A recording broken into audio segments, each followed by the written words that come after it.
বাহ, বাহ! তৃণমূল কংগ্রেস রাজ্যসভার সাংসদ মৌসুমী নূরকে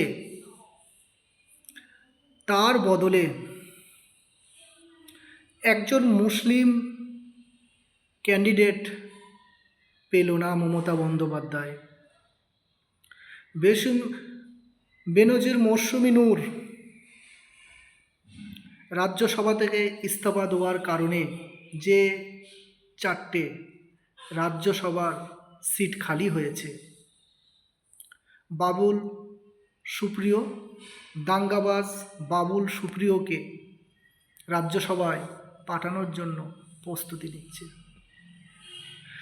আরএসএসের বিখ্যাত বড় নেতা, তিনার মেয়ে মেনকা গুরুস্বামীকেও রাজ্যসভায় তৃণমূল কংগ্রেস পাঠানোর প্রস্তুতি নিচ্ছে। বিখ্যাত অভিনেত্রী কোয়েল মল্লিক, তিনাকেও রাজ্যসভায় পাঠানোর জন্য তৃণমূল কংগ্রেস প্রস্তুতি নিচ্ছে। এবং কলকাতার পুলিশ কমিশনার ছিলেন রাজীব কুমারকেও রাজ্যসভায় তৃণমূল কংগ্রেস পাঠাবে বলে সোশ্যাল সাইটে দেখতে পাচ্ছি তাদের নামগুলো ভেসে আসছে। দুদেল গাইদের কোনো নাম দেখতে পাচ্ছি না, অথচ 27% এই দুদেল গায়েরা মমতা বন্দ্যোপাধ্যায়ের দলকে সাপোর্ট করে।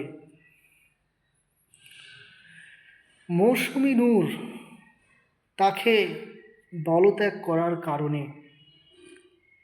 তার বদলে দাঙ্গাবাজ বাবুল সুপ্রিয়, যে দাঙ্গাবাজ বাবুল সুপ্রিয় কি বলেছিল আসানসোলে, সেই দাঙ্গাবাজ বাবুল সুপ্রিয়কে রাজ্যসভায় পাঠাচ্ছে। এবং আরএসএসের একজন নেতা, বড় নেতার মেয়েকে, তিলোত্তমা আরজিকরের বিচারকের যে আইনজীবী ছিলেন রাজ্য সরকারের পক্ষে, সেই মেনকা গুরুস্বামীকেও রাজ্যসভায় পাঠাচ্ছে। একটিও কি দুদেল গায়ের নাম আসলো না, বা দুদেল গায়ের শুধু ভোট নিবে, বোম বাঁধবে, গুলি ছুড়বে, ভোটের সময় লেটালেটি করবে, বুথ দখল করবে, এই জন্যই সেই দুদেল গায়েরা আছে।